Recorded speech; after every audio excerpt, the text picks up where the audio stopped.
La Biblia ha sido perseguida desde el día 1 de la humanidad y seguirá siendo perseguida. Por eso tenemos que estar siempre en guardia. De eso hablaremos el día de hoy. El reto de hoy. Acompáñanos en esta conversación dinámica para entender mejor cómo vivir nuestras vidas a la manera de Dios.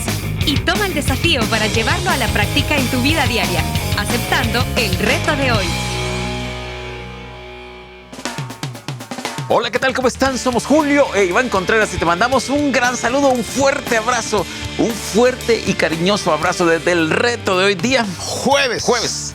Un cariñoso abrazo de jueves. Sí. Jueves.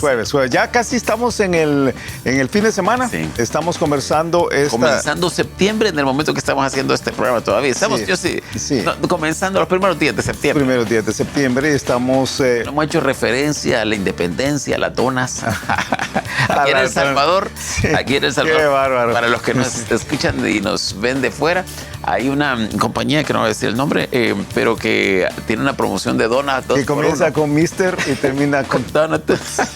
y entonces es casi como el mes patrio y el mes de las donas Sí. en este país. Sí, es tremendo. Pero algunos de nosotros que tratamos de comer saludablemente no comemos esa clase de cosas. ¿Y tú? No hablemos de esas cosas mejor. ¿Y tú, Iván, cómo estás? Bien, Cuéntame, ¿cómo estás? Bien. ¿Será que tu médico te ve aquí? Sí, claro. Bueno, qué bueno. Me cuentan. Estamos hablando si es confiable la Biblia que tenemos. Ese es realmente, no estamos hablando de nuestra dieta. ¿Es confiable la Biblia que tenemos? Y la respuesta es sí, es confiable. Pero estamos viendo cómo a través del tiempo muchas personas tienen esta pregunta. O sea, muchos creyentes tienen esta pregunta.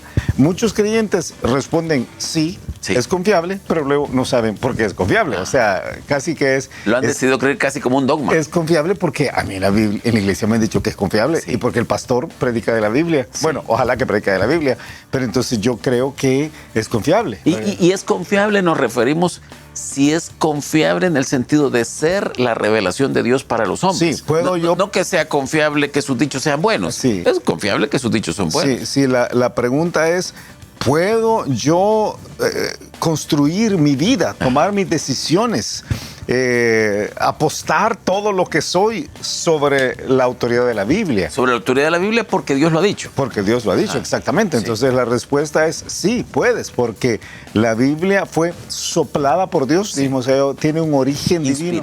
Fue inspirada por Dios. Vimos cómo, y no entramos en todo este proceso, pero vimos cómo Dios no necesariamente dictó la Biblia. Él respetó la personalidad. Por eso es que no toda la Biblia tiene un mismo estilo. Tú tienes que Pablo escribe totalmente diferente que David, porque David y Pablo no se parecían para nada. Los dos quizás están en el extremo opuesto de Myers-Briggs, ¿verdad? Completamente, ¿verdad? Y en todas estas otras DISC y todas estas otras test de personalidad, pero él, respetando la personalidad de cada uno de ellos, les inspiró a escribir las palabras exactas y les guió a no cometer errores. Mira, y quizás aquí aclaremos un par de términos que casi no usamos, pero Dios inspiró a los escritores de la Biblia para que sea su palabra. Sí. Si vengo yo y hago un libro sobre la vida cristiana y en mi caso yo puedo estar siendo guiado por el Espíritu Santo, pero no es que esté inspirado. No. O sea, un libro cristiano ningún libro cristiano puede ponerse a la altura de la Biblia. ¿Sabes qué es el problema? El problema es que la palabra inspiración para nosotros suena como como una poesía. Sí, fui al mar y entonces yo estaba pensando en mi esposa, ¿verdad? Quien amo tanto, y yo me inspiré a escribir un libro sobre el matrimonio, ¿verdad? Y entonces Dios, la palabra y mi esposa me inspiraron. Y entonces allí suena como que eso fue, y no es así. Y cuando la Biblia habla de inspiración, habla del origen. Por eso fue quizás suspirado o respirado o transpirado, por eso fue soplado por Dios, es una mejor forma de entenderlo. El origen de la Biblia es Dios, viene de Dios. Y un término más, cuando voy yo a estudiar mi Biblia, soy iluminado por el Espíritu Santo qué bueno eso, para para yo entender lo que está aquí. Si yo no tengo al Espíritu Santo y llego a la Biblia, no voy a entender como aquel que no es creyente, no voy a entender lo que Dios me está diciendo. Qué bueno lo que está diciendo, Chelito. Y yo añadiría algo más.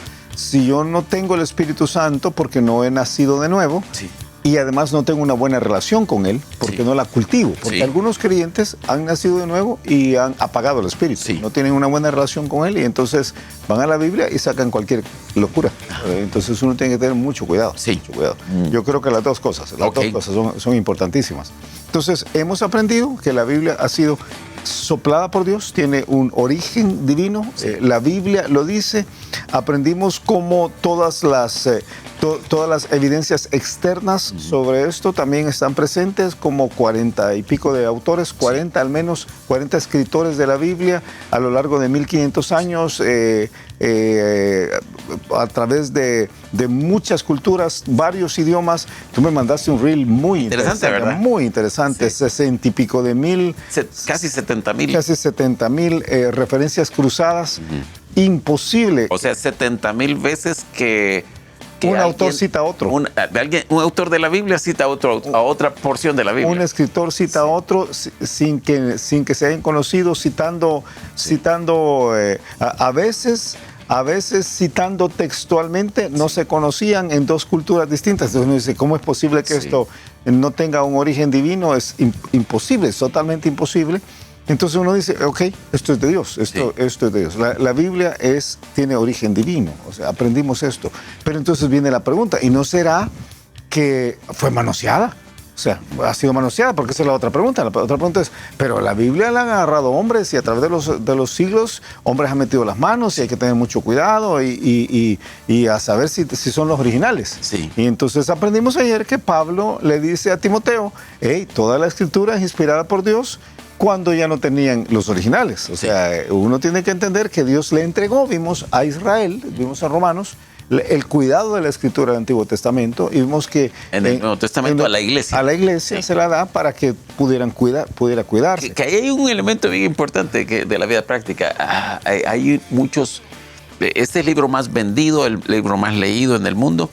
Y hay muchas editoriales no cristianas interesadas en comprar los derechos de la Biblia. Y hay que tener cuidado porque... Quizás mañana vamos a hablar de eso. Mañana vamos a hablar de algunos riesgos, de tener mucho cuidado. Vamos a hablar un poquito de traducciones, creo yo. Vamos a hablar de negocio, porque hay negocio en la Biblia, hay negocio en la producción de la Biblia, y quizás la parte de esto va a ser un poquito feo mañana, voy a decir, porque creo que hay una parte que a mí no me gusta de esto. Tenemos que tener cuidado. Tenemos que tener cuidado, ¿verdad? Y creo que la Biblia tiene que ser...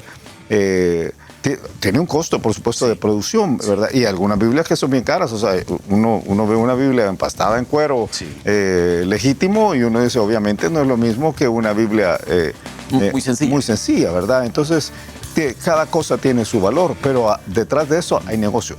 Hay una industria. Sí, hay una industria. Hay una industria. Entonces hay que tener mucho cuidado.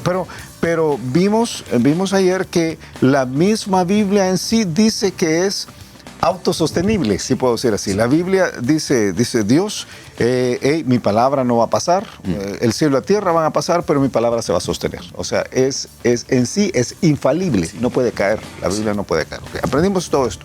Pero ahora vamos a ver que a pesar de todo esto, la Biblia ha sido perseguida. Ha sido perseguida, ha sido atacada.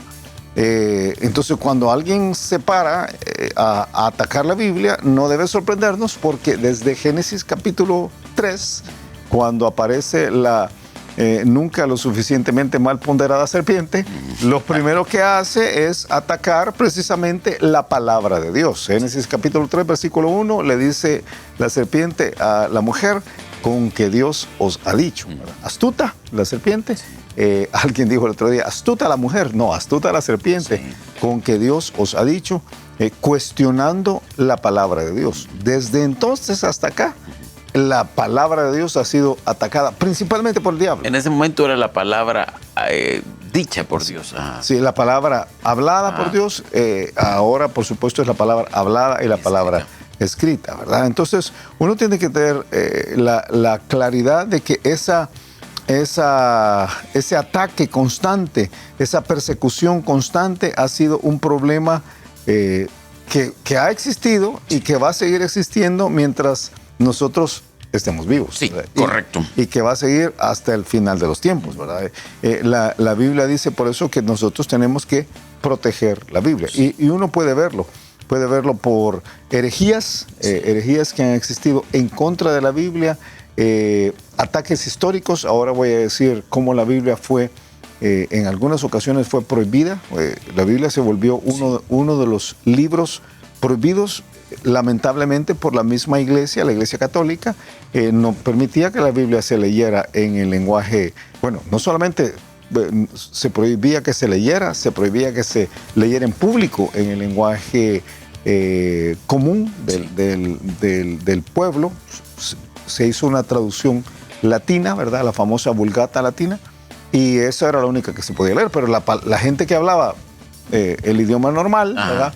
No podía leerla, no podía tenerla, ¿verdad? Estás hablando de Europa y estás hablando de algunos sectores de Europa. Pero fíjate que aún en nuestra amada América Latina, yo recuerdo todavía recuerdo, yo que apenas tengo 60 y pico de años, recuerdo haber escuchado a personas muy mayores cuando yo estaba muy pequeño, que todavía creían que si alguien leía la Biblia se volvía loco. Sí. Bueno, porque así habían sido enseñados. Sí. O sea, les habían dicho, no, usted no tiene que leer la Biblia porque si usted lee la Biblia, por usted mismo se vuelve loco. Que ese es un pensamiento que estás diciendo tan importante, porque ha habido a través de la historia ciertos grupos que han dicho, la Biblia es compleja, yo voy a estudiar la Biblia y yo se la voy a explicar a ustedes. Ustedes no deben estudiar la Biblia directamente porque se van a confundir, no van a entender y van a llegar a conclusiones equivocadas. Sí. Esto ha sucedido en la historia con muchos grupos en un montón de lugares. Entonces uno tiene que entender esto, que la Biblia es la revelación dada a los hombres para que cada uno vaya y estudie la Biblia. Sí. Y siempre es importante entender que hay otros que están avanzados, sí, pero uno tiene que tener esa capacidad de colar lo que los otros le están diciendo. Y creo que la base para esto es la comprensión que Dios quiere ser entendido. Sí, sí. O sea, que cuando tú te acercas a la Biblia con la idea de que es un libro complicado, que necesitas tener un título teológico elevado y que alguien más te lo tiene que interpretar, estás asumiendo que Dios es un Dios complicado, que se reveló de una forma complicada y se lo dio únicamente a un grupo de personas que nunca se habían preparado, porque cuando se escribió la Biblia no existían los seminarios, y que iban a ser los traductores para el resto de para el resto de la gente. Los intérpretes. Los intérpretes, o los traductores y los intérpretes para el resto de gente. Y esto es un sinsentido. Sí. O sea, cuando te van a pensar, es un sinsentido. Dios quiere revelarse al hombre. Es uno de los postulados básicos de la Biblia. Dios quiere darse a conocer al hombre. Sí. Y la Biblia es más bien una carta de amor que está escrita de forma que el hombre pueda entenderla. Yo comprendo que hay algunos trozos bíblicos, voy a decir, algunos trozos bíblicos. Difíciles de entender. Difíciles de entender. Algunos pedazos bíblicos. Profundos. Algunos de los 1189 capítulos, yo puedo pensar que quizás hay un 10% de esto que es difícil de entender, que requiere que la hayas leído en más de una ocasión, que tengas un poquito más de conocimiento de la historia o del contexto en el cual fue escrito. Tú agarras Ezequiel 30 al 40 y si pasas por primera vez por ahí es como, ay, aquí que... No comenzaría ahí mis devocionales. No comenzaría por ahí mis devocionales. O algunas partes de Apocalipsis también. O algunas partes de Apocalipsis. Pero la gran mayoría de la Biblia, tú agarras el libro de Juan. Sí. Juan, primera de Juan, si agarras Salmos, Proverbios, si los primeros, el Pentateuco, no entiende. Entonces, la Biblia... Las historias de jueces. Fácil de entender. Sí. Es difícil de creer. Ese es el problema. Entonces, como es difícil de creer, algunos la han atacado a través de los siglos, porque al creerla, creo que el problema es que echa por tierra el deseo del hombre de gobernarse a sí mismo. Y entonces la Biblia es constantemente atacada. Ahí vienen la parte de las herejías, sí, ¿verdad? Las herejías han sido voy a decir, de dos tipos. Han sido aquellas que atacan, nada más. Y yo voy a decir, y quizás aquí me voy a empezar a meter algo que vamos a ver mañana. Y ha habido un tipo de herejías que tratan de modificar la Biblia. Claro. De modificar. Modificar para intereses propios. Sí. Y ha habido dos tipos de modificación. Ha habido una modificación grande, pienso yo, que es lamentablemente la que puso más libros en la Biblia, ¿verdad? Que se conoce los libros apócrifos. Yo pienso que aunque a quienes leen ahora los libros apócrifos no están haciendo nada malo, pero uno tiene que entender que no son parte de la Escritura, ¿verdad? Yo te voy a dar una lista de los libros apócrifos, porque siempre uno dice, ok, ¿cuáles son? Macabeos, sí. Judith, son sabiduría, sí, adiciones al libro de Daniel, Macabeos. Sí, te doy exactamente, aquí lo tenía yo. Los libros apócrifos de la Biblia, si tú quieres los nombres exactos, se les llama también libros deuterocanónicos, Sí, deuterocanónicos porque fueron puestos en el segundo canon. Y son Tobías, Sí. o Tobit, Judith, Sí. Sabiduría, o también se le llama Sabiduría de Salomón, que uno tiene que tener mucho cuidado de no confundirlo con los otros Proverbios. libros escritos por Salomón. Eclesiástico, que uno tiene que No confundirlo con Eclesiastés. Eclesiastés. También se le llama Sirácides o Sirácida, Sí. ¿verdad? Es el mismo. Baruc, el libro de Baruc. Primero de Macabeos y segundo de Macabeos.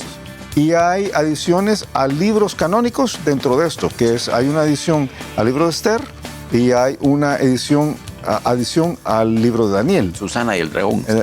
La oración de Azarías y el cántico de los tres jóvenes, Susana y Bel y el dragón. Sí. Entonces tú tienes todos estos... Siempre me sonó como a Nickelodeon. Sí, Bel y el dragón. Bel y el dragón es tremendo porque uno dice, ¿qué ondas, verdad? Y de algunos de estos vienen, porque es lo que dicen en términos generales son cosas buenas estos libros, pero no son... Son históricos a veces, pero el libro de los Macabeos es interesantísimo. Y los Macabeos fue un grupo importante, pero no son Biblia. Sí. Y vienen algunas doctrinas de algunas de estas que no son bíblicas. Sí, no son bíblicas. No son coherentes con el resto de la Biblia. Entonces uno tiene que tener mucho cuidado porque aquí es cuando en la Biblia se mezcla algo más, dejas de tener la pureza de la Escritura. Entonces uno tiene que tener mucho cuidado. Mucho cuidado. Mucho cuidado. El creyente debe tener mucho cuidado de guardar la pureza de la Escritura. Julio, y el resto de la Biblia, es la Biblia, no es el resto de la Biblia, es la Biblia. Sí. Uno tiene que entender que es la Biblia más nada, es la revelación de Dios más nada. Entonces las herejías contra la Biblia son de dos tipos. Unos son externas, han sido atacadas contra la Biblia, y las otras son internas, adiciones a la Biblia, y a veces, porque estos son a nivel de la Iglesia Católica, pero a veces dentro de la Iglesia Evangélica ha habido, por medio de las famosas versiones, han habido algunos cambios que son... sustracciones. Sí, sustracciones. Yo pensé que ibas a decir adiciones y sustracciones. Sí, que son de mucho cuidado, Sí. que yo me voy a meter en eso mañana cuando entremos en las versiones, porque creo que ahí hay que tener mucho cuidado también. Ok, tiempo. Escuchamos el reto de hoy. El reto de hoy es estar en guardia, estar en guardia contra los ataques constantes que se han hecho a la Biblia. Sí. La Biblia es la palabra de Dios, es confiable, es plenamente confiable, pero uno tiene que entender que desde el día 1, desde Génesis, Satanás ha estado atacando la palabra de Dios para cuestionarla, para confundirnos, para atacarla, para hacer que se sienta como que es un terreno sobre el cual nosotros no podemos construir nuestra vida. Pero la Biblia es pura, la Biblia es perfecta y la Biblia debemos nosotros realmente tomarla como lo que es la palabra de Dios. Ese ataque, esas herejías han venido de dos tipos. Ataques externos, a veces burlas, a veces ha sido tratada de pararse la lectura, ya no se puede hacer. Entonces, ataques internos, herejías internas en las cuales se ha tratado de añadir a la Biblia o de sustraer de la Biblia. Tenemos que tener siempre muchísimo cuidado. Tremendo, tremendo. Y a ti que nos ves, a ti que nos escuchas, te animamos a que cuides la Biblia. La Biblia ha sido atacada a través de la historia por Satanás porque lo que es la palabra de Dios. Y en esta época ha sido encomendada a la iglesia para ser cuidada. Debes conocerla, debes leerla, debes amarla y ser cuidadosos de tener la Biblia correcta. Es una forma de decirlo que mañana vamos a hablar un poquito más sobre Así esto. que te animamos. Sí. Un poco de historia siempre es bueno para cada uno de nosotros para entender que tenemos una Biblia que es confiable. Que pases un excelente día y nos escuchamos mañana a la misma hora. Gracias por habernos acompañado y ahora te animamos a que aceptes el reto de hoy en tu vida. Nos encontraremos de nuevo en el reto de hoy.